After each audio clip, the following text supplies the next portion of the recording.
here high and dry. Oh, well, I don't wanna jinx it, baby, and twist myself at the spine. Don't wanna overthink it, baby. It's just twist your body and mine. Baby, you give me ice and fire. You're giving me wind and rain. You're some kind of butterfly. Baby, you give me midnight. You whip up my appetite. Don't leave me here high and dry. Oh, but I don't wanna jinx it, baby. Let's not get ahead of my time. Oh, but I don't wanna miss you, baby. So I stand up and speak just my mind. Oh.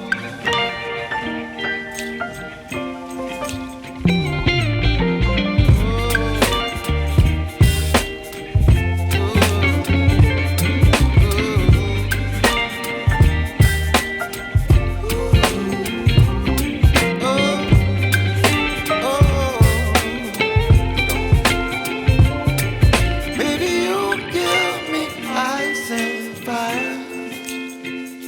You're chilling wind and rain. Drop the soap. Don't smoke no dope. Get yourself a lawyer, son. You're gonna need a good one to get you out of this one.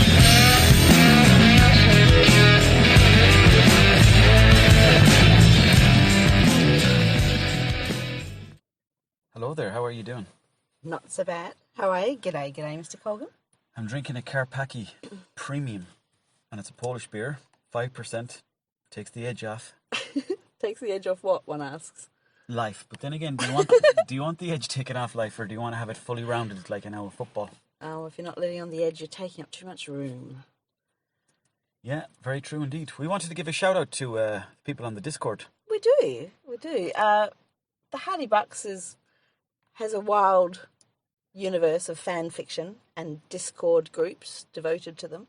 And Owen would just like to thank all his fans, and particularly the Well, one... no, I wanted to thank... What? We're putting words in my mouth now. Oh, am I? I just wanted to say apologise, hello. Colgan. I wanted to say hello to everybody out there on the Discord group, because Okay. I was on a Discord group before Martin, Yeah. and he had one. But I was trying to figure out what it was like, and it's like a chat room where it's like Twitter, but a forum, is it? Yeah, it's a forum, but it's like a like-minded...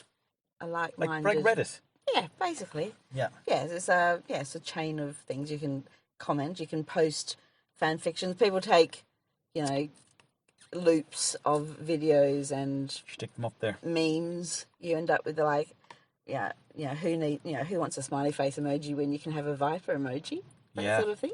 Or you can make Viper emojis. Yeah, that sort of thing. So Wow. it's like, so you can instead It's of like Twitter. It's like Twitter, but it's better energy. yeah, and it's like, and you can have the not safe for work sort of thing as well. So you can, it's basically, the Discord group that I interact with are fans of the Viper. So it's all they're all Hardy Bucks fans, and they're particularly Viper fans, but they're fans of all the Hardy Bucks crew. But we would post things or comment about all the streams that the Viper was doing, and there's subgroups, and so they appreciate you, Mr. Colgan. They appreciate this podcast. Thanks very much, guys. Much appreciate you too as well. Yeah. Did they have any for like Big Mick? They love everyone, and they love Big Mick, and they even like Stateside. Stateside's an enigma. He's What was I saying before? He's an enigma wrapped in a chocolate bar or something. Wrapped in a sandwich. Oh yes, he is something like that. But yeah, but these are like staunch allies, and they've been around since the beginning of the Vipers stream, and so they follow everything. So Very nice to have them. Yeah. Yep. So you'll probably see them across YouTube. They've often got their own channels. There's Lucy and Max Darwin and Yurti Ahern and Sarah Schneek. Sarah Schneek. That's Sarah a great name. Schneek. Big Yes. shout out to Sarah Schneid. I know when I first started hanging about in the Vipers streams and I saw Sarah Snake, I assumed that she just must be like his, his Robin to his Howard Stern. I thought she must be a moderator or something. If you're bold enough to call yourself Snake, I thought she must have dibs. Do you know what? French Toast, back in the day of French Toast, when he'd be in Galway, he had this pair of sunglasses. Yeah. Like the pair Woody Harrison wore in Natural Born Born Killers. Yeah. French Toast used to put them on at night time. They'd be on the beer and he'd stick them on and he'd go, snake ass. And it was the funniest thing ever because then you knew you're out for the night. Oh dear. Oh dear. And they had like a bit of a reflection in them, like so Yeah, they kind I of went remember- different colours. And Oh, you'd just I stick them remember on. this. You'd be in the pub having a roll, you'd come back from the toilet and he'd stick them on and he'd just go, snake ass. Oh my God. And then you'd be out till 4. My sister had a pair of those, like John Lennon spectacles but reflectors sort of thing. Yep. She had those in the 90s. We were very cool hippie chicks. And I thought they were the coolest thing ever. But I was, not very cool. And then later on, I was like... Maybe your uncoolness was the cool thing. It was. I thought, I'll never carry those off. And then about 10 years later, I was like on a holiday in Broome, which is a beautiful holiday spot in the Kimberley region of Western Australia. Broome. Broome with an E. Bit of a lazy name now. Nah, well, it's funny you should say that because they have a saying there. It's called like slip into Broome time because everything's like manana, which is very much, and I always think of slip into Broome time is exactly the same as slipping into Mayo time because everything's like tomorrow's grand. Time is, it's relative to the area you're in, but it's probably a good thing because you slow down a bit, don't you? Well, I think so. I like the pace of Mayo very much now. But I used to, when I first arrived from Australia to Ireland and met my father-in-law, who has a very strong Mayo accent, I used to, I'd almost be tapping my foot thinking, what is taking so long? Why is everyone else listening to him as though this is a normal pace of speech? That's a very good point, actually. So you're saying that people in the countryside normally speak slower? Oh, particularly in Mayo. They sort of That makes sense. No, I'd say it's the same everywhere around the world. Well, yes, they absolutely do. But yes, I adore my father-in-law, I honestly do. But I remember once I started living in Mayo for a couple of years, I'd started adapting my own tenor, as it were, and I was talking to him on the weekend, and I went, Johnny P, I was at the shop the other day, and my husband said, why are you talking like an idiot? And I said, this is my Mayo accent, Fenian. This is how I get on in shops. And my father-in-law said, would you stop it? It's the only way I can understand a word she says. So there you go. Yeah, you know what? It makes a lot of sense. Take your time before you start spouting. And particularly when I'm excited, particularly when I'm excited, I gesticulate and gabber. Another thing my father used to do is, and I understand it now, but when I was younger, I didn't have a clue what he was doing. He'd go into the field and he might be doing a bit of fencing or he might be moving stones or something like that. And he'd just stand there staring into the distance. And I used to look at him going, what is he doing? I'm like, come on, let's get this job done. Let's cut the tree if we have to cut it. And then we can get back to the house where we should be. Yeah. But he'd be just standing there in the field for like 2 hours just leaning on a pole and he'd be out looking at birds and stuff like that. And I'd be like, what the? But now I get it. Yep. So calm to be around nature. It's lovely. And yes, and when I first arrived here, I was living in Perth in Western Australia, and I was working I'd been working like Northbridge. Everything was hustle. Like I've been on night shift for ages. You know what I mean? A hustler? I was a How hustler. bad did you hustle? Well, I hustled my butt. I hustled everything. I hustled other people. I peddled smart. So the new drug, is it? I hustled drugs. But they were legalized. You know that awful legal weed. You know, like Spice or something. No? I think they called it chronic in Australia. There was chronic and something else, but it was just it was the synthetic weed, but it was so bad for you. But it was legal, so it was sold in head shops and sex shops. Yeah, they had that here. Yeah, so I worked in the sex shop and we sold it there. So, but it was very much honestly, cannabis is better for you than that shit. but cannabis was That shit is illegal. not good. It's really, really bad. And it was like, I thought that if the zombie apocalypse starts, I thought it was going to start with that shit because, Oh, yeah. because the people coming in to buy from me were clearly addicted. Sometimes they would come in their pajamas. One guy wore the same clothes. I never saw him wear different clothes. For 6 months, the whole 6 months he was coming in there, and he came in every day in the same clothes to buy this shit. Taking drugs does affect your fashion. It does. It was a Chicago Bulls basketball outfit. Oh, yeah. Sure, I've been there. I lived in Galway and I smoked far too much hash. He was white. So am I, but... Yeah, but I'm like, but you know what I mean?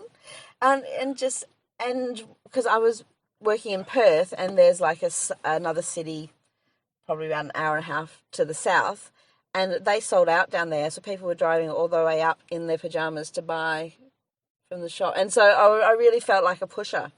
But what can you do? I couldn't refuse to sell it. I would have been sacked, and they would have just gone to the sex shop next door to buy it there. So, you know, but it's like, it was legal. It's not legal there anymore. It got shut down, thank heavens. Did they ever do a deal like where you get 2 bags of spice and a blood shot for 50 quid?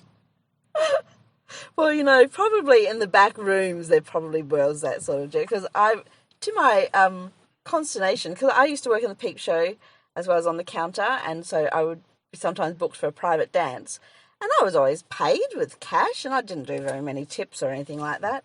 But to my absolute, consternation, I found out that half the girls were getting like bags of drugs just given to them, and they would they'd do it with the punters while they're in there. I'm like, must be the most Protestant stripper there ever was. Tell me this: do strippers get pensions? No, we're self-employed contractors. Right. So we have to save for a rainy day, So you get stamps. and there's a short shelf life. Yeah. You get stamps. There's different types of strippers, right? They're the smart strippers, and they're the girls who are just they're in it to get the cash fast, so that they can put their way through college, or they can buy the house with the deposit, or just something to get them a good start in life and get themselves set up. Like one girl I knew, she would leave with thousands at the end of a night, and she would just walk to the nearest ATM and deposit that shit in the envelope so she wouldn't... Fucking fair play. Yeah, exactly. I went to a strip club before in New York with my cousin. I won't say who it was, actually. Even though I just did. And a few mates, and they were fucking throwing fivers at the or $5 bills and $10 bills at the strippers. I had maybe $41 on me. Yeah. I got to change before I went in just to be tight. But I didn't want to be given that much because there was about 10 dances, so you would have been skint. Well, exactly, and that's the thing. But it's I get $10. because men start flashing their wallet around like it's equitable to the size of their penis, and it really isn't. But it's... Are you saying that billionaires have got micro penises? I think people with micro penises pretend to be billionaires, don't they, Donald? But I heard Richard Branson's got a massive flute. anyone bold enough to call their record company Virgin Records in the 1960s as a teenager, It's a little bit cheeky.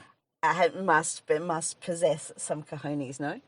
Definitely so, yeah. But tell me more about the different types of strippers. Different types of strippers. And then there's the others who are just they complain that they don't get the shifts. But it's well, bitch, you had $1,000 when you walked out of here yesterday. I see you've got new tattoos, extensions, and your voice is damn husky from what you were smoking last night.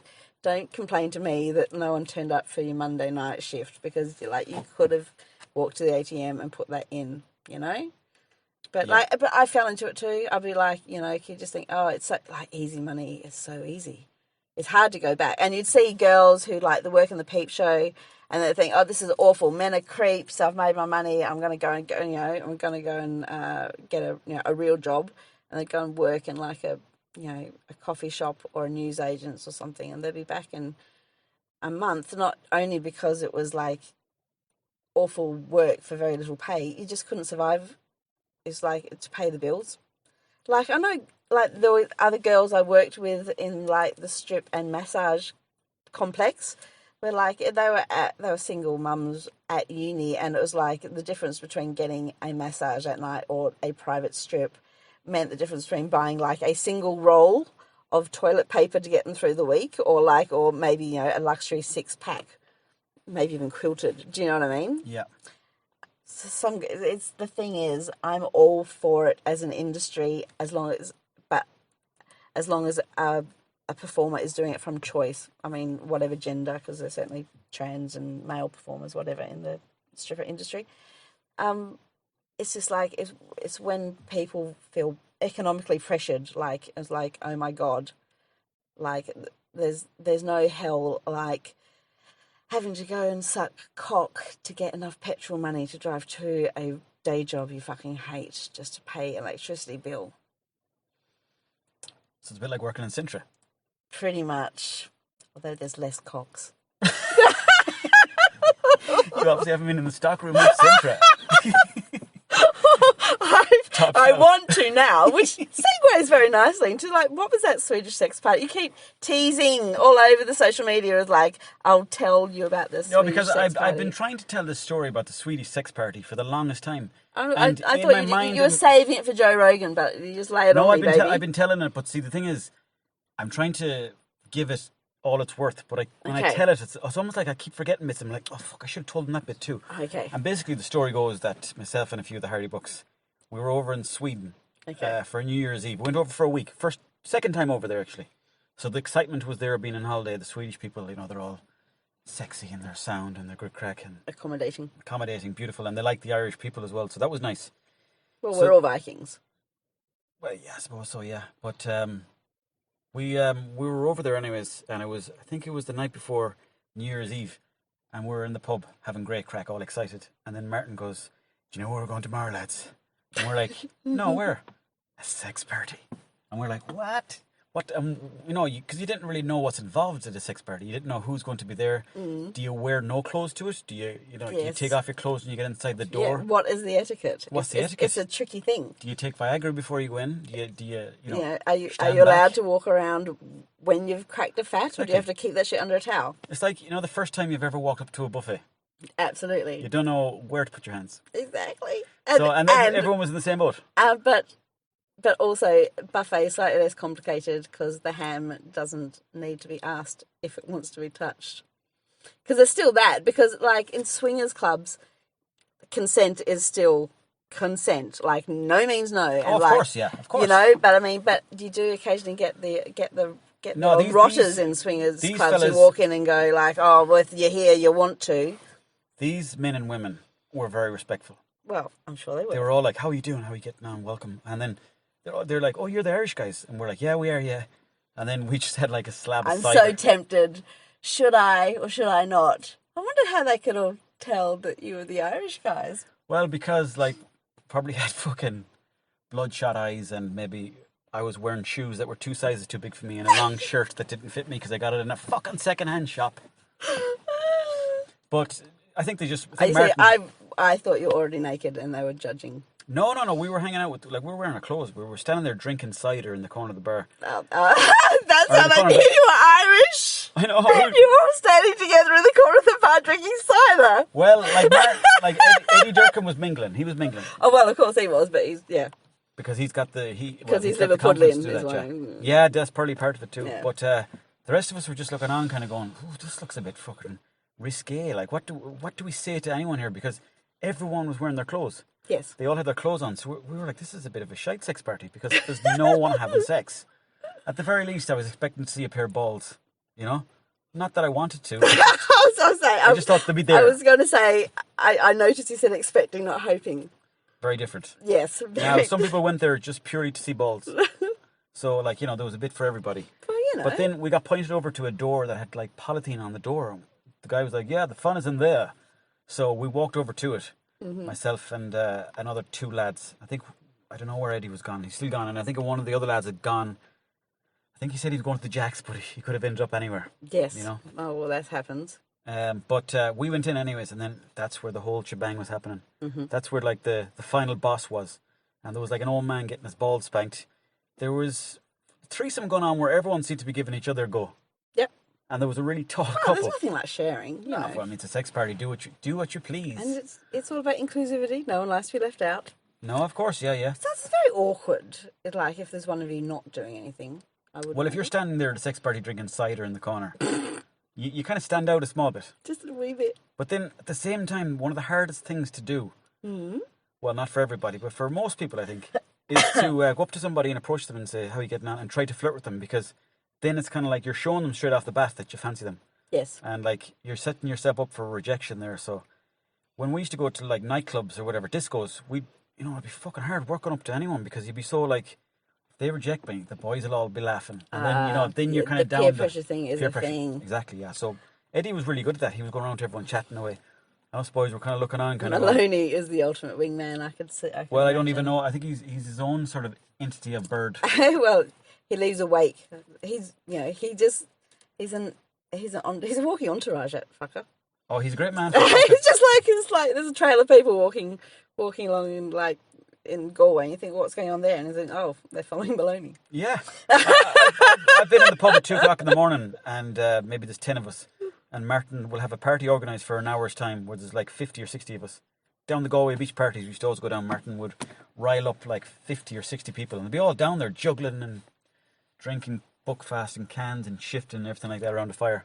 Great times. Buckfast.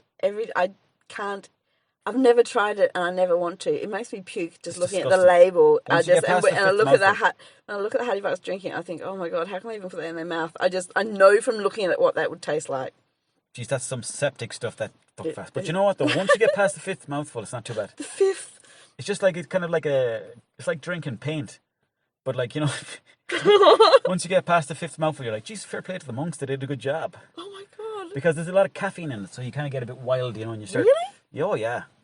Yeah, it's a lot of. If you drink a bottle of Buckfast, I thought it must be just because of the high sugar content. So I thought adolescent boys. Well, I think there's a lot of sugar in it too. But me and the boo used to drink it, and we called it the third man, because when we'd go out, we'd drink a bottle of Buckfast, and we wouldn't need anyone else out with us, because drinking the Bucky would make you so friendly to everybody that we'd call it the third man, because it's like going out with 3 people. It's like more conversations to be had. Oh, I see. But then we'd also get sick after a bottle as well. So there is that. There is that. But yes, that was the thing about getting the shift in the pub. I always think, you would see guys vomiting on the steps, and then you see them shifting a girl, and you think, has it ever happened to me? Like, they've gone out for a quiet spew and then come in and I'm sure go on the pash because it's closing time. I'm sure everyone's done it to everyone. So no, but I'm sure you've probably done something. Equally gross. Think about the amount of hands that you shake that person has. The last thing they've done to that hand is had their flute. There you go. Yes, okay. Yes, of course. We're back to the peep show massage. I can immediately think of so many disgusting experiences. Yeah. But, so that was it. So that's your sex party story. Well, there was a small bit there at the end where everyone seemed to be kind of getting busy, and I was like, fuck, I was kind of standing there alone. Oh. And then, at the time it was awkward, but now I don't mind. But my other friend, he'd gone in around, but he was still kind of on his own too. So I was like, okay, well, we can always hang out and then try to create an army together. Okay. But then I went over to this couple, and they were like, he was kissing her breast, and they were really tall. They were about 6'5". Yes. Beautiful. Okay. Beautiful couple. Minor Norse gods. Minor Norse gods, exactly. Yeah. And then I said to her, would you mind if they're sucking your other breast? Yeah. Well, at least you asked. Yeah, of course. Because you can get into trouble with that sort of thing. But she goes, what? No, we're a couple. And I was like, well, for fuck's sake. They just get off on being watched. There. Well, that's it. They were getting off and being watched. Yeah. Because there was a lad at the corner who was kind of getting off on watching. Off. Yeah, and when I seen him, I was like, I'm just getting out of here. And I went out back to beside her. And I suppose the story's a bit shit in the sense that... It's not! That's a great Well, I never story. had sex at a sex party. Like, how do you tell people that story? It's like saying you met... who's famous? Jennifer Lopez. Yeah. And, you met her in Centra. And she came back to the house for a cup of tea. And then you'd be like, then what happened? Oh, that was it. She left again. Drank 1 cup of tea and gone. It's like the sex party. I've got no tail. Climax. No climax. Pardon the pun. Ha ha. Well, I have been to Swingers Club because, the thing is, you don't need a reason. Well, the thing is, that's the thing. All my life, I've had to go Denise, why did you do that? And I said, because it was funny, and it hasn't been acceptable until I moved to Ireland. And now if you say, and I said, why'd you do that? And I go, just for the crack light. They go, yeah, fair enough. That's true, actually. They It is. It's like just for the story. I've always said, like, because I wanted to know what would happen. I wanted to tell the story, and people would look at me as I've grown a second head. And now people in Ireland go, so tell me the story. That's the thing, and people have a lot of guilt for things they've done in the past in all of their life, you know, just for no real reason. But Exactly. if you ask yourself, you know, what was the point? If someone says to you, why did you do that? It's a good way for you to sort of reflect and say, the reason why I did that, because at the time, I just wanted to have a new experience. There's no badness in it. No. No badness in working in a sex shop, or no badness in working in Sintra, and no badness in trying to be a social media maker or whatever. No, whatever. As long as you're not trying to hurt anyone, you There's know? room for everyone. Exactly. Just be kind, you know? Kind, guys. Why aren't you kind like us? Why are people so unkind? Oh my God. Even I found out the last day that Gandhi wasn't the man he was meant to be. Yes. Broke my heart. It was like Santa, and now this. Idols and their clay feet. It happens. Do you know what he used to do? He used to put water up his own ass every morning to kind of help his colon sort of work better.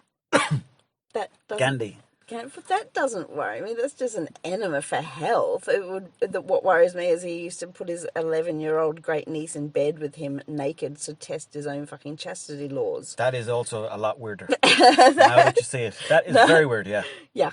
Well, it's not just weird. It's like, you know, he says he kept the chastity laws, but why do you don't have an 11-year-old naked child in bed with you while you're also naked for any reason, unless, well, I can't think of any reason, right?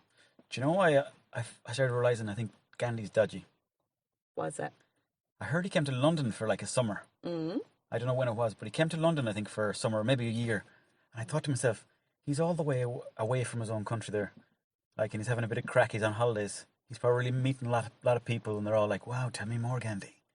And then he probably like, "Sure, we'll go for a drink and have a bit of a chat." And then I thought to myself, knowing Gandhi, he probably let the guard down a small bit, and he was out, you know, probably having sex and get steamed up in England.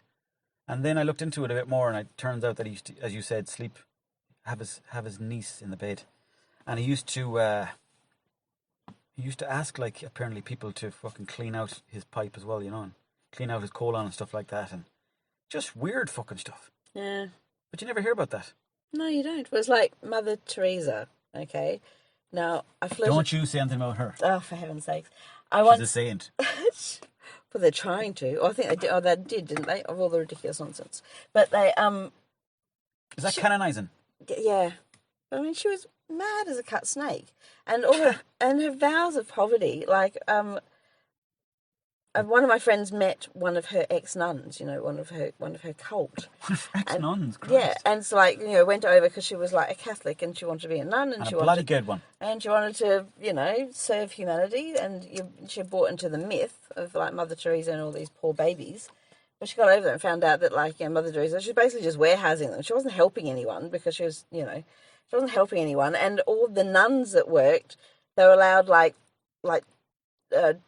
2 pairs of you know, the robes that they wore, like the, you know, she has a certain colour or whatever, like 2 sets of those, and were 2 pairs of underpants, and they weren't allowed any sanitary items, so they would be working and like free bleeding basically, because Mother Teresa, who was well past all that sort of thing, just like she was so obsessed with the curse of Eve and such, she wouldn't even acknowledge that nuns bled. Like, this is, you know, zealotry at its most bizarre, and people just seize on to the iconography and perpetuate the myths in order to exploit the, you know, the poor. I asked my parents years and years ago, I said, "Where's Mother Teresa from?" They said, "She's from Ireland." And then for the last number of years of my life, up to about 2 years ago, I thought she was from Ireland. Well, I remember seeing a picture of her, and I was like, she kind of looks a bit Irish. well, but she could be. Yeah. She looks like she would be from Kerry, to be honest. She looks like she's from Kerry. She looks like she spent every single summer in the bog. Yep, that's what I was thinking. But she's a bit dodgy, and so is Gandhi. And then you'd worry about Padre Pio next, because even the name is a bit dodgy. Well, I haven't heard anything dodgy about Padre Pio, but then it's like... Liked a bit of praying anyway. But he existed so many centuries ago that it's even sort of, it's entirely myth, so we don't know, you know. But the thing is, okay, this is where things get a little spooky, I suppose, because if it's true that you do manifest your own reality, And if you're that like hardcore Catholic that like you start believing all like of Dante's poetry, and it will suddenly become your reality. Like it will become true to you. Do you know what I mean? Yeah. I So know exactly what you mean. next thing I know, like bloody Mother Teresa will start walking across the river towards us or something just to prove my point and disprove my point at the same time. Yeah. I would disappear in a puff of logic. It's like Carl Jung said, you don't have any, what was the word? You don't have any obligation to be the person you were 5 minutes ago. Ah. You can always create your new reality moment to moment, but it just depends on your attitude. But that's the fucking thing. That's trying to get the attitude. Well, it actually occurred to me the other day because I was, I beat myself up on all the opportunities missed and the time lost and stuff because I've had extraordinary amount of difficulties over the years, what with widowhood and children and that sort of thing. But upon reflection, I suddenly realised that everything I ever wanted to be, I've become. Sadly, though, some of my worst fears have also been realised, but everything I actually wanted to be, I did. There you go. So you've like imagined your own reality. And, Yeah, and I just some of your so stories, I have made things happen. like Or if you had a book weird out, things have happened to me, but despite all that, I'm still making progress. if you had a book out, it'd be a very interesting read. And isn't that a good thing? Because otherwise, is. you don't want to read chapter 1. It's like this lad stayed in the house. Chapter 5, and then he went into the kitchen. You know, you want to hear stuff. Exactly. You want to hear funny stories, and the He ones watched that told me. television all weekend and drank cans. Is that a dig at me, is it? No, it wasn't. It was a dig at the poor old Fenian, who would like, that's a good weekend for the Fenian. And you know what? That's but there's me tugging on his sleeve going, please drive me somewhere. Please drive me somewhere. can understand. And he does, because he's lovely. Well, there you go. You topped that yourself because I was going to say you can't be getting the digs in without giving the full story. Oh, well, no, but he don't. No, Because he it's does. cozy enough to be sitting in watching a nice movie and having a Oh few yes, cans. there's nothing wrong with that. Like he does do that. I don't prevent him from doing that. He's just, but he would like do that the whole weekend. To be fair. Do you know what though? Do you know what? I have to make a confession. I was drinking last night myself, and I shouldn't have been because it's only Tuesday. But I had a few. But I kind of think a few. a few whiskies, yeah, Okay. a few whiskies and cloves. and Oh, a bit hot of an oil and- toddies. Oh, hot toddies, yeah. Yeah, that's well, exactly there you the go. word. Well, I can see how that would happen. Yeah. But I it only was- had one hot toddy the other night, and it put me in my ear. Oh, I yeah, they're sleep strong. very well after It's those. like they kind of come in the back door, you know. They kind Oh, of, they just like, yeah, it's like, yeah. you don't even know they're there, and then you're like, oh fuck, I'm dancing. Yeah, just like, whiskey makes you frisky. Jesus Christ. But I don't know what was I saying again. You were drinking last night. Oh yeah, and then I think I've came to the conclusion this morning of why drinking is so hard to give up. Mm-hmm. And I woke up this morning at about 6 a.m, and I was 10 minutes lying on the bed going, how come I feel so rough? Why do I feel so rough? And then I was like, oh fuck, I was drinking last night because I can't really drink that much. Used to be better, but I could be steaming on 3 cans now, which is fine. I'm happy enough with that. Well, because, cheap date. exactly, yeah. And if you have 4 cans, then you'll find it. But I woke up anyway, and then I realised that I think the reason why I went drinking last night is because I was in a bit of a nostalgic mood. And I was thinking back to a couple of stories where I went to visit my cousin in New York. And myself and my partner, we were having a few drinks. But it got like nostalgia, and then we started listening to a bit of Johnny Cash. Well, Johnny Cash will do it. Yeah, before you knew it then, sure, I was out dancing. Oh, there you go. Bit of driving to Johnny Cash. Oh my God. You can Nothing take like a the bit of boy freedom. out of Mayo, but you can't take the Mayo out of the boy. No. What are you going to do when you go to Hollywood and become famous? Are you going to? I'm going to just mention Nathan Carter as the next up-and-coming country and western star. He pays me for every mention, by the way. Does he? Yeah. So I'm going to mention him on the podcast. He's going to come to the house, give me 50 quid for every mention. And is he your ticket to Hollywood? Well, it's a slow journey there, you know. It's like driving to Hollywood in a Toyota Starlet. You'll get there. Just take your time. Okay. You'll get there when you do. He'll write the scores for your big blockbusters. Yeah. Why don't you just stay here and be happy and make like quintessential art house Irish films? Well, this is the ultimate battle because that sounds like something you'd like to do. Yeah. You know, you're enjoying the Mayo nature, all the green and all the trees, and I just seen a wolf there today. Or not a wolf, sorry, a fox. I'm saying, a what? Even I blew my own mind. I was like, what? Did I see a wolf? Tell you what though, about just before the lockdown, we were driving up that road there, and in the riverbed, there were 5 deer just standing there. Oh, that's I got them on expensive. video. Oh, Venison's deer, isn't it? Shortest joke ever. Exactly. Mr. Jimmy Carr, but someone else wrote it for him, I'm sure. You never know. He seems to be a man that likes to hold the pen. Well, I'm not saying he doesn't write his own stuff as well. I like Jimmy Carr. He's always at the Castle Bar Hotel around Christmas time. I'd love to know what he'd be up to. And I never go to see him. I'm always doing something else. I'd say he likes Supermacs. I'd say he goes in and he gets snack boxes. And he orders milkshakes. I would like to think that he does, only because when I did my first gig in Castle Bar, and afterwards I went to Supermacs. And I would like to think that Jimmy Carr would do the same thing. I would feel like I was, on a par. Yeah. Where the greats have trodden. The likes of, what's the name of the lad that owns Supermacs? McDonough. Yeah. Yeah, he's a big man. Well, yeah, fair play to Supermacs. He's like kind of like a final boss in a computer game. But like in a good way. He seems like a nice fella. I don't know much about it. For those of you who are outside Ireland, Supermacs is like the Irish brand of McDonald's. But actually, better in every way. Well, actually, McDonald's tried to sue Supermacs by saying something about a brand of burger that they have. But Supermacs won the case. Oh, there you go. Because Supermacs make the most nicest burgers ever. And they do fish and chips. Oh, stop. I went, as much as I rabbit on about, a bucolic environment and living in Arcadia, Nirvana, out here in nature, I went and got Supermacs the other day, and we enjoyed every second of it because it had been like 4 months or something. Well, there's a trick to, when you're eating a burger, there's a trick to feel no guilt. How's that? Well, you're either going to eat the burger and enjoy it, or else don't bother eating it if you're going to give yourself a hard time. So I'm eating chocolate, I'm not saying to myself, I shouldn't be eating chocolate. I'm really fucking eating it. And I'm enjoying it. I'm licking the wrapper. You're in the moment. Well, yeah, absolutely. So, yes, I thought I'm buying this Supermacs. I will only do it once, but I'm doing it because it's been 4 months and I really, really want one. Oh, yeah. Steph and the Boo used to always go into Supermacs in Galway and we'd order snack boxes. And we thought that was really healthy food. But obviously, if you're eating it every day, it's not good for you. But we were eating it every day. And we were getting really swell looking. And really greasy faces. Oh, well. Because we were just like full of grease. I wouldn't advise it every day. Well, I have to say, the thing about Ireland, it smells like... Teen Spirit. Here I am now. Entertain me.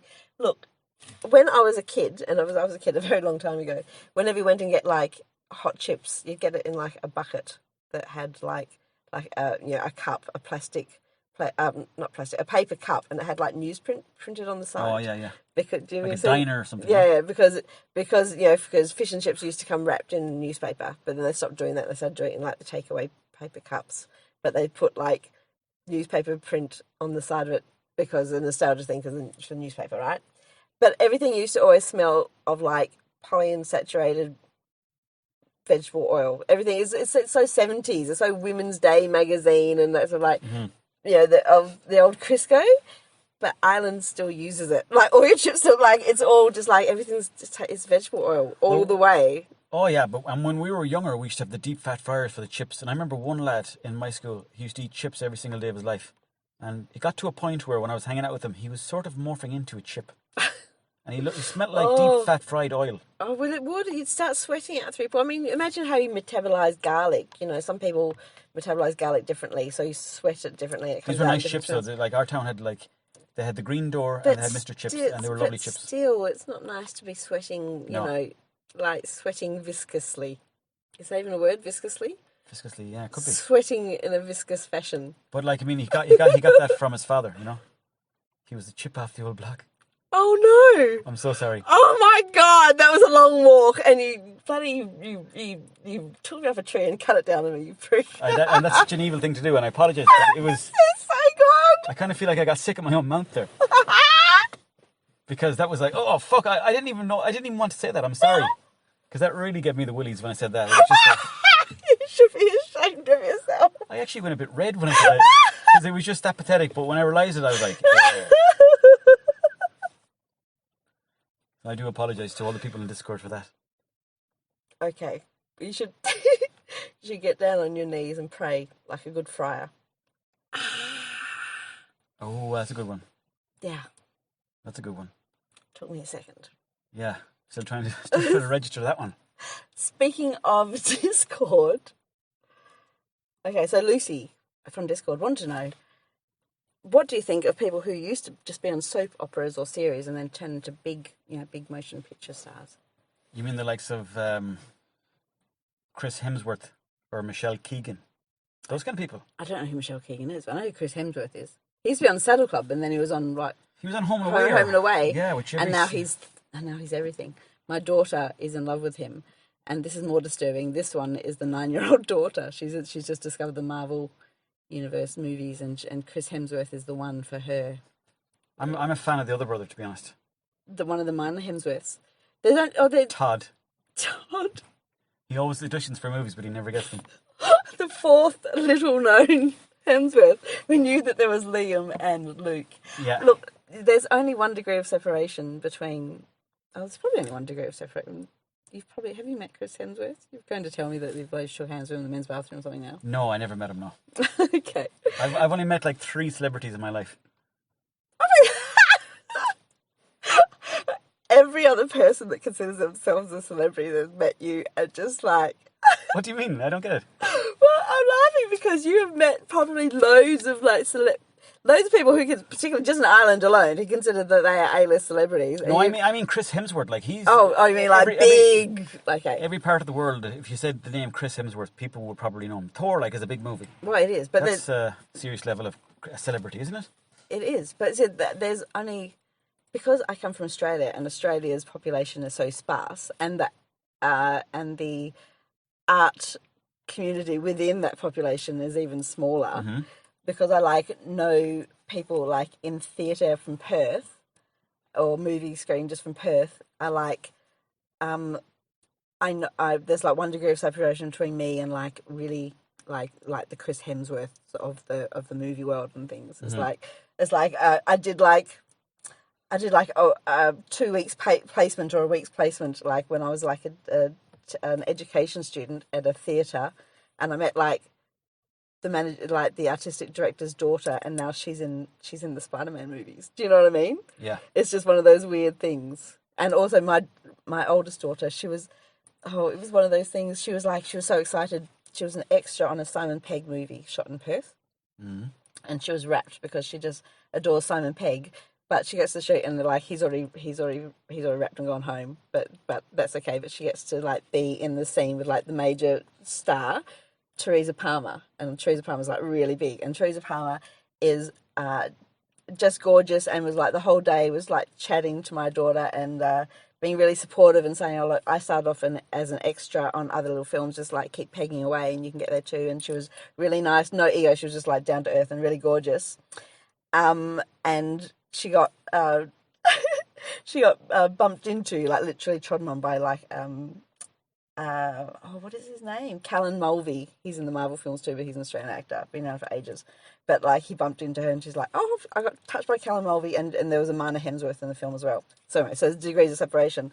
But then when she went to see the film, she was she was on the cutting room floor to the extreme that even though her scene was to hand the drink to the main character, they cut out the drink that they saw her reaching out to the side of the screen. Oh, no. I know. What a thing, huh? It's again, she laughs about it. She just laughed. But you can just imagine. No, I got you. Yeah. Just as well we weren't all sitting at the premiere or anything. I mean, you go to all that effort and then they cut out your arm. That's a bit... I know. It's a bit shite. She was there from 6 in the morning. I had to catch the bus out there. She was on there all day in location until late in the evening, and she didn't show. What was the actual question? What do you think of people who go from TV series? Oh yeah, up gotcha. Gotcha. Sorry. And we went on a Hemsworth tangent. No, I'm with you now again. Sorry about that. So are there Irish equivalents? Well, there would be Colin Farrell. Colin Farrell. Farrell. He was on Ballykiss Angel. He was, yeah. Colin Meaney. Was he on telly? He was on Ballykiss Angel too, I think. Oh no, he was on he was on Star Trek by then. First Irishman in space. Exactly. So he'd already done the Snapper and stuff before Ballykiss. He done the Snapper, that's right, yeah. And he did the van as well, I think. Yeah, he was already Colin Meaney. Yeah. I did an advert before with Colin Meaney. I know, and the most exciting thing about that was 1 degree of separation between me and Colin Meaney because I know Colgan. But you know what though? I only was close enough to him so that I was 2 or 3 meters away from him. Oh, yeah. At all times, but at all times. Why? Is the man contagious? Because you don't want to be around him. Because he's got lines to remember. Oh, he's got the aura. He's got the star power. He's got the aura. He's got the suit on him. He's got the hair done. And he's got. And we don't want to go snip, snip. What do you mean? Oh, it says in the van, he's got these garden shears in his hand and he's gesticulating towards the man. And he's impregnated his daughter. He goes, "Borges, you know what I'd like to do with these, Borges? Snip, snip." He's is a hard dude though. And you see him, he has an aura about him, and he's the kind of fella that if you were having a fight outside a Chipper, and Colomini was there, you're like, "Colin, jump in here," and he'd jump in and he started throwing left jabs and right hooks. You'd want him on your side, that's for sure. He's stocky. But he's a fine figure of a man. He is, yeah. He's got a sexual energy about him. Well, he has certain je ne sais quoi. He looked alright in Con Air. He did actually, yeah. He was in Con Air. Because that movie was full of really tough looking dudes. Really tough looking dudes. Oh my God, that scene with the two on the plane. Brendan Gleeson's a different kind of tough. He is. He's more like a uncle that comes to the house that he's like, "What's he been up to the last couple of weeks?" Sort of vibe. Beowulf. Have you seen Beowulf? Is that the one where there's a massive crocodile and it comes to the house and he has to kill the crocodile? Kind of. That's a very bad movie, isn't it? It's not a great one. No. But he has been in great ones. He's been in what's that one? The Guard, is that what it's called? Yes. The Guard. And he was in a couple of old Irish movies. I forget the names of them, but he was always a juicy character too. And he was the general, no? He was, that's right. Yeah. I was actually in an advert before as one of the general's henchmen. Okay. And they were doing a reenactment. It was somewhere in Dublin. They were doing a reenactment of the time that he robbed a load of jewellery, or was said to rob a load of jewellery. And they were doing voiceovers. So then there was one sketch or one scene where we had to be sitting beside a cigarette machine and we're in a pub drinking pints of Smithwick's. Okay. And it was kind of like in black and white. So you were being paid for that? Oh, yeah. Of course, yeah, sure. It is Irish. That's Irish acting, that is, sitting in the corner of a pub drinking Smithwick's next to the smoke machine. Well, number one, I wasn't working for the good of my health, and number two, I had plenty of practice sitting around talking to my friends. So. No, I'm speechless with admiration is what I am. Well, I was there in the mix anyways. Exactly, There was 3 or 4 of us, but I had braces, you see. So apparently when it went back to that time, I think there was no such thing as braces. I don't know how old braces are, but at the time it was like, "Oh no, you got to cover your mouth. Because I had braces on me, see, because I wanted to get straighter teeth for the acting.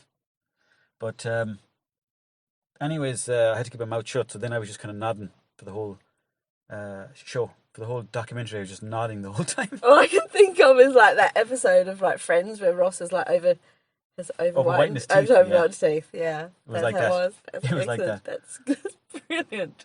Did you do any auditions for anything? Oh, I used to choke at auditions because the thing is, I like being prepared for a role, and then when you get in a room and someone's 2 feet from your face, it's very intimidating because it's not how you imagine it. You know what I mean? Yeah. And then I would always second guess and think, particularly if you talk to someone else and they say, "Oh, that's not how they saw the role," they would have done completely differently. Sometimes I just, I get second guess. Yeah. But I had to go for an audition for fucking Ham in Dublin before, and it was the worst audition now that I think back about it. My God. We had to be in a nightclub during the daytime. Yeah. And we had to pretend to be dancing around somebody. So they had somebody sitting in a chair. I think it was for ham or yogurt or something. Okay. But there was then, behind the camera, there was the cameraman, there was a woman then with the clipboard, and there was 3 men and women sitting in the corner in kind of the shadows. And I came in then, they're like, "How are you doing on?" I was like, "How's it going, guys?" I had 3 or 4 lines to say for the audition. Then I had to do a bit of a dance around this person. Mm-hmm. So there was a man and a woman in the middle, and I had to dance around them. And they were like, "Now give me a dance that sort of just says you're silly." So I danced around. And I was dancing around them, and I was like, "This is not silly. This is stupid." I think I was 34 at the time. I was like, if my father could see me dancing around while it's being recorded, while someone takes notes on how shit of a dancer I am, I said I'll never be allowed back into Mayo. Oh my God. I'm sure it was perfectly silly. No, even at the time, I knew that it's going to take a while to get over this, because I looked in at another lad dancing after me. He was brilliant. He had practiced his dancing. See, I'd only practiced my lines. Because I kept saying to myself, "Sure, I'm a great dancer, but I'm only a good dancer when I have a few drinks on me." Well, I think I'm a good dancer. Probably amn't. Like last night when I drank the whiskey. I haven't seen you dance. Sometimes it's good, but sometimes it's like, what's he trying to do? Note to self: get Colgan really drunk and make him dance. No, my Monkey, dancing dance. days are over.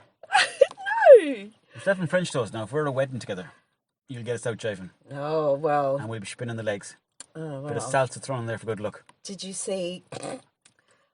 If you want, by the way, can I just do a shout out? If you want to hire 2 dancers for your wedding, Yes. 7 French Toast are starting a new group called the Salsa Duo. And we turn up to a party in pinstripe suits in the middle of the dance floor. And we're like, are you ready to get this party started? And then we'll break out into a dance Nathan Carter remixes. Yes. Then we'll do a bit of salsa. We'll get the crowd involved a small bit. Then these 2 massive stripper poles will land down. And then we just take the lot off. Start. Get covered in baby oil.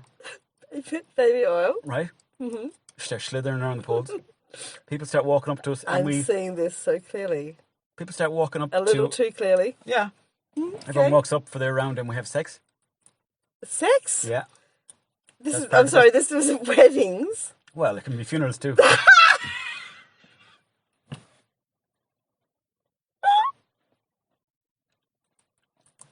It depends how sad you want your funeral.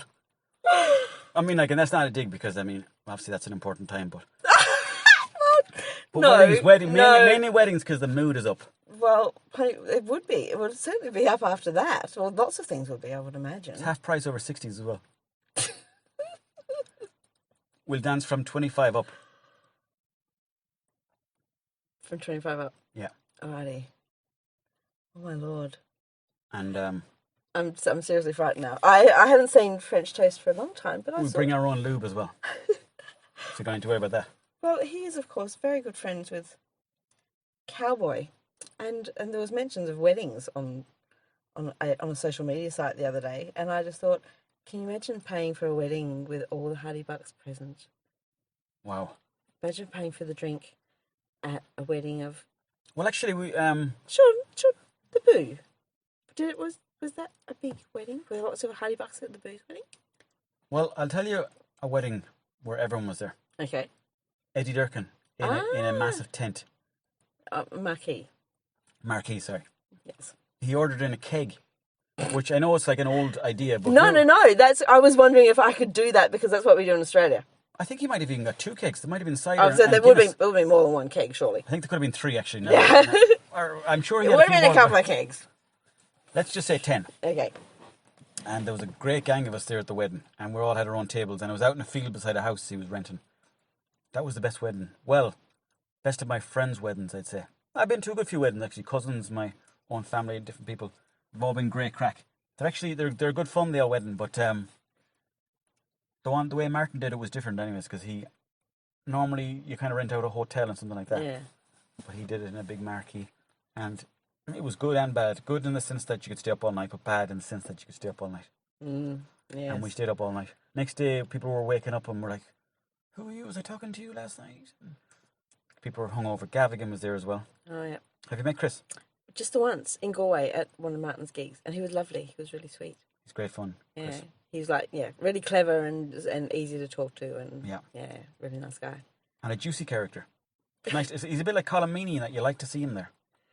Yes, I would imagine. He looks like he's got one of those twinkles, I think. He knows what's going on. He's very cluey. He's got stink eye. No, he's cluey. I was watching one of the old videos of you and the Viper, and Chris Gavigan makes an appearance. Here's an interesting fact for you. Yeah. If you care about any Hardy Bucks trivia at all. I do. There's on the Christmas episode of the Hardy Bucks, where there's a reindeer in the town, and I think I have a fight with him. You do. You scrap the That's- reindeer. that's Chris awful. Gavigan. That's He made a huge in like South Korea and places like that. He did a massive tour. They like their dolls over that way. I don't know all about it. K-Buck. K-pop. No, K-Buck. What's that mean? If you're a Hardy Buck. Oh, you yeah, go, yeah. K-Bucks. K-book. That's a great name. Yeah. Sounds yeah. Should you complained about the name of this podcast, by the way. Should we change it? I'm open for suggestions. Well, we put it to the Discord group. Well, we can put it to the Discord group if you like. It's not allowed to be. Well, who am I to say it's not allowed to be but podcasting McPodcast face. Or just, what happened with Boaty McBoat face? Did you hear about that? Boatface. Boaty McBoat face? No, I love the name. No, isn't it great? Who was it? It was somewhere in England. They put it out to like a radio competition, like vote for the best name, and like we'll take suggestions from the public, and then everyone vote on it. And it was like one of Her Majesty's tugs or something, and they called it or a big warship or something. They wanted to call it Boaty McBoat face, and of course they overrode. And it's so good that it should have if the popular vote should have won, it should have been Boaty McBoatface. I think it's a brilliant name. It is brilliant, isn't it? All right. Well, this is what we'll do. So this podcasting McPodcast face doesn't really have the same ring. No, it doesn't really, because you're kind of copying their idea. But what if we get the people in Discord can suggest loads of names? Okay. Everyone can suggest 5 or 6 names, or whatever, 1 or 2, and then we'll discuss them on the next podcast, and we'll pick one. All right. Okay. We should do that. But what name do you like at the moment? Well, I kind of like the Panopticon. It's a good name, but I don't know what it means. What the fuck does that mean? It was the name of the third last episode, which you said was really good. because the Panopticon is the postmodernist theory that society will surveil itself. The Panopticon is one of basically like a 360-degree guard tower that they used to have in prisons, right? Well, they still do have in prisons. It's 360-degree. So it's like Sauron, Sauron is like a panopticon, okay? But the panopticon is basically like everyone is watching everyone, and like every inch of the country is CCTV'd, and we know where everyone is by GPS and all that sort of thing. And cathartic, because we're constantly having our weekly catharsis group therapy session on air. Sometimes when I'm coming to this podcast, I'm like, am I going to therapy now, or what's going on? Because this, the conversations are going down all types of rabbit holes. But it's good to talk freely anyway. It is. I thought I would surprise you with the Jennifer Malfi impression today, and then I thought, no, that might freak you the shit out. It could be like stalker. It could be like, it could go very badly. You could think I was talking in the mirror like Robert De Niro in Taxi. Do you know what I mean? You're talking to me. Talking to me? If I'm devoting time to practicing Jennifer Malfi, it's just in order to make you laugh about a therapy session. You might think I've gone a bit Taxi Driver. Can I give it a go? Well, no, I haven't been practicing. All right, okay. Because I thought I might be going a bit mad. All right. Do it for the crack next time. Okay. But next podcast, I will be Jennifer Malfi. I'm so totally going to play Lorraine Bracco instead of me. No, I'm not. I'm going to do Jennifer Malfi. I can do that, sure. The other impressions are hard. I can only do letters and words. Sorry, words from actors. For example, Sean Connery, I can say one word. Plums. Plums. That's the only word I can say in Sean Connery. Plums? I have no idea why. I really do. I was eating a plum when I said it. And I said it in his accent. I don't know. I have this thing where once I hear phrases said in other people's accents or in movies or whatever, then I can only ever envisage that word said in that thing again. So when I have to wake anyone up, there's only one way I can say it. It's like, wake up! Wake up! Open your eyes! Wake up! Oh my God, that sounds like a horror accent. No, it's the English nurse in Trainspotting getting him out of the before she gives him the Narcan. Stressful. That's no way to wake up! Wake up! I hate to be waking up like that. Well, I know I have to stop myself, so it's I have to recalibrate and go. I can't wake people up like that because they would think I'm about to plunge Narcan into their system and bring them around like Ewan McGregor. I was going around for a while with the Jamaican accent. Why? Because I forgot how to talk in my own accent. Oh well, I can actually understand that. Because someone said to me the word bacon, and they said, and you said bacon. I said bacon. You said bacon, bacon sandwich, man. Yeah. And then the Fenian can only say bacon sandwich as bacon. Yeah. Bacon sandwich. Because it sounds like a bit Irish too, with the way you say bacon. Well, because Jamaican patois and Irish brogue come from the same people. Wow. We had the same accent because of the Irish indentured servants that were Apparently Trenchtown is named after an Irish guy. Trench is an Irish name, apparently. Oh. I think I've seen that on Wikipedia, though, so you can't really trust that. Well, it could be, but no, because the English sent all sorts of people out to their sugar and tea plantations, that sort of thing. So the Irish and African people were among them, as well as many other nations. So yeah, and a lot of the Irish people intermarried with slaves in the Caribbean and stuff. Like it wasn't. So now, if you meet like an African American person from the US and they have like Shaquille O'Neal. Well, yes, but then but then you say, I was like, I'm an O'Neill as well or something, they will probably, with a great deal of justification, turn around and say, well, that's probably because one of yours raped one of mine, but on the other hand, that absolutely did happen, but there was intermarrying and love as well as awful rape and, procreation, forced procreation. Sometimes slave owners would just use women as brood sows to make more slaves. It's just beyond horror, really. Indeed so. But yes, that's why the accents are the same. But I was fascinated last year. I discovered this girl on Instagram, and she is like a BBW, and she's like a blonde white girl with big blue eyes, and she comes from Jamaica, and she has like this Jamaican accent, but it's fascinating. It's like watching Brad Pitt in Mr. Black. What's the page called? I also don't remember her name, but you can find it. I mean, she'll find. You just put in BBW Jamaica, and she'll turn up, I'm sure. But she was flying between, like, guys were paying her to like turn up and perform or just hang out or whatever. So she was like having her flights paid between in London and Jamaica, and I thought it was all right for some, isn't it? Well, I mean... But I was fascinated by her accent because it was just like, it was really strange. It was surreal coming out of her. It was like she either, if she did it artfully by practicing, then she's really good. But otherwise she must have just been natural born. But yeah. I mean, as long as you're not hurting anyone. Well, she's not.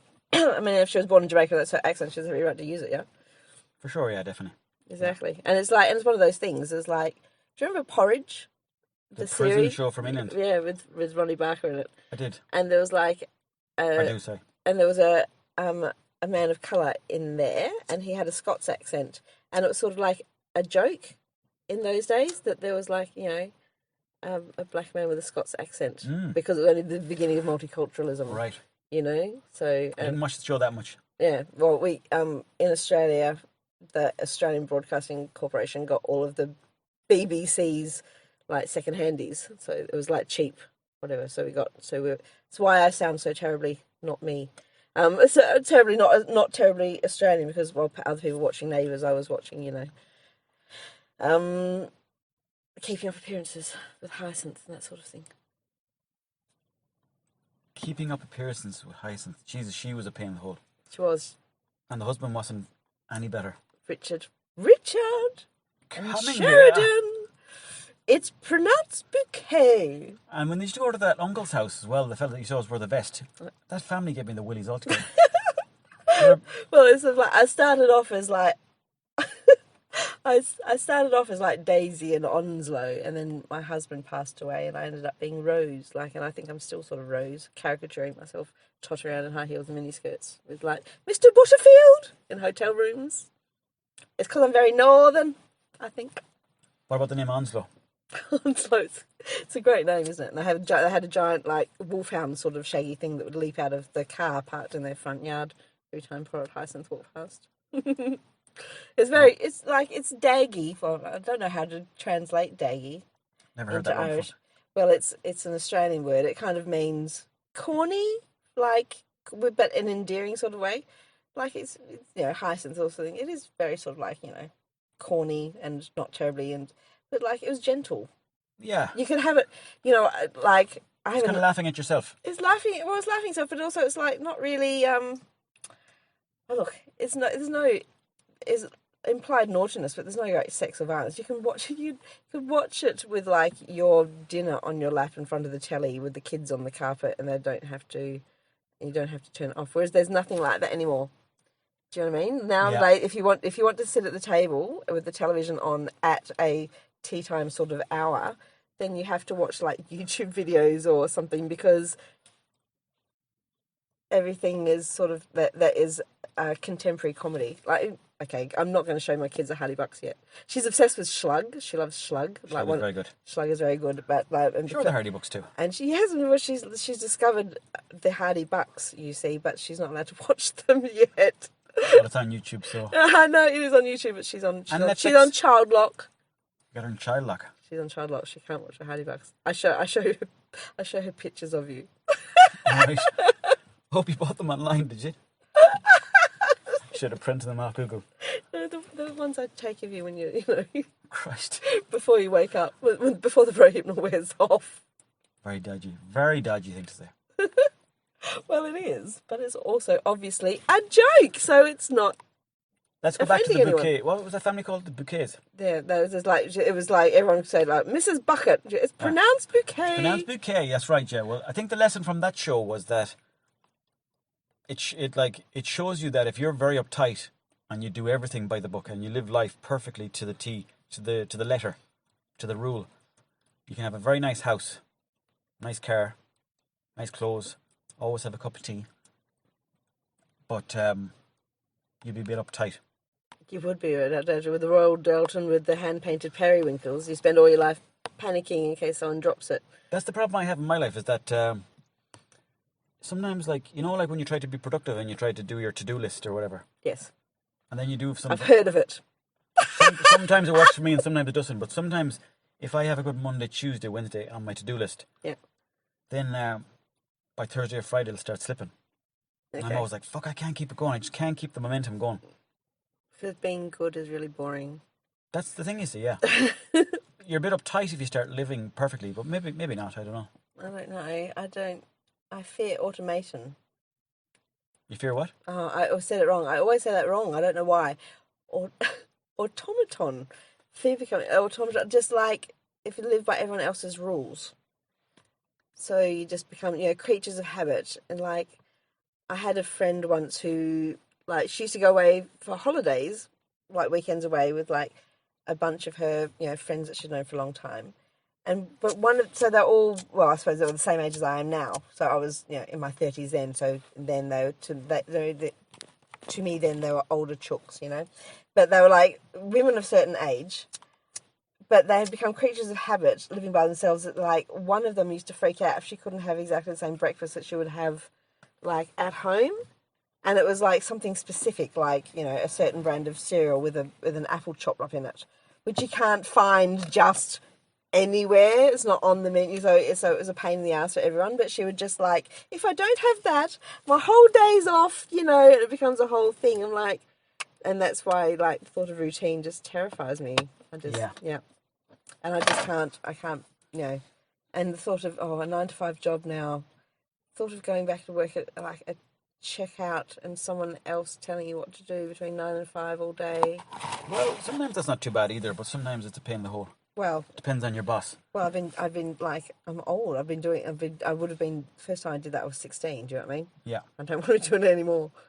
But sometimes if you're working for yourself, it's kind of, you can get a bit lazy with discipline and you might say, like sometimes I might be watching like some videos on YouTube and I'm like, this is research. This is research I'm doing now. And then I end up watching 5 hours of Tyson Fury talking shite. Well, you know what they say, like people don't understand when a writer is staring out the window for 3 hours. He's working.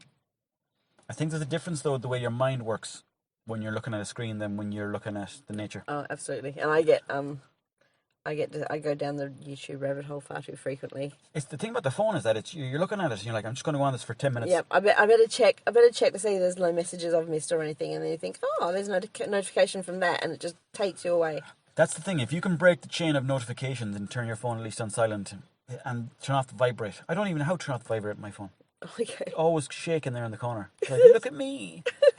And it could be just, it could be something, it's nothing even connected to me. It might be just an update for a video on YouTube. Yeah. Like this lad's gone live or this lad's gone live or, it might be something on your lesson of the day. Yes. Something like that. Or something like that. Are you on the pattern? The pattern? What's that? The pattern. Is that the pyramid of truth pillars, is it? No, it's numerology sort of thing. So you put in like your date of birth and it gives you your profile and basically tells you, what sort of course you're on and what sort of cycle you're in, and then you can like put in like the birth dates of like your family and your romantic partners and stuff, and then they'll like, you know, tell you, you know, each other's personality traits and the course you're on together, or the main challenges you have, or that sort of thing. It seems to be one of those things that like you hear it mentioned first in social media, and then 3 months later, everyone's like following the orders that come from the phone. Do you know what I mean? I just wondered if you're on it as well. It's not called Facebook. Well, it's called The Pattern. Pattern, all right. It's an app, and it's just like, it's a numerology thing, but but then it will give you a daily. The reason I installed it out of curiosity, because I'm not a big app person, but I got a message from my oldest kid, and he said, "What time?" And he's very abrupt. He doesn't bother with niceties. This kid, he goes, "What time of day was I born?" And so I told him, and he said, You said the cheek. The cheek of you for asking. And I told him the time, and then he said, "I'm just testing out the pattern." And I didn't know what the pattern was. So I thought that he was telling me that he and his partner were having a baby, and like, and like just testing out the pattern, like, I wonder what time this one will be born. I got So you. I was briefly sort of like, oh. So the pattern is as specific as the time you were born. Well, yeah, so like, because I guess it's sort of timed in with astrology and numerology and sort of thing, right? So, but it's like all the numbers sort of thing. And I'm like, and then I said, oh, okay, so is it like, what, you know, when's the due date? He's like, we're not having a baby, the pattern's an app. Like, you could hear the sarcasm just dripping through the phone. That's just, well, there's a time difference. He has an excuse never to ring his mother, so. I do think that everyone goes through cycles, and I think if you can track your cycle, Yeah. because There's like creative path, and it's like 3 months ago they said the pattern said the whole world is going to go through a major shift, and lo and behold, wow. there On you that go. note, On that note, let's talk about life cycles in the next podcast. life cycle next. I got to go though. I got to head off. Okay. Well, I shall see you when you got nothing on. Anything you want to say to Discord? Thanks so much for the support. Much appreciated. And give us a name, and we'll talk about them in the next one, and we'll give them the best. We'll pick the best one. We will, absolutely. All right. I'll see you next week. Love you guys. Bye. Please.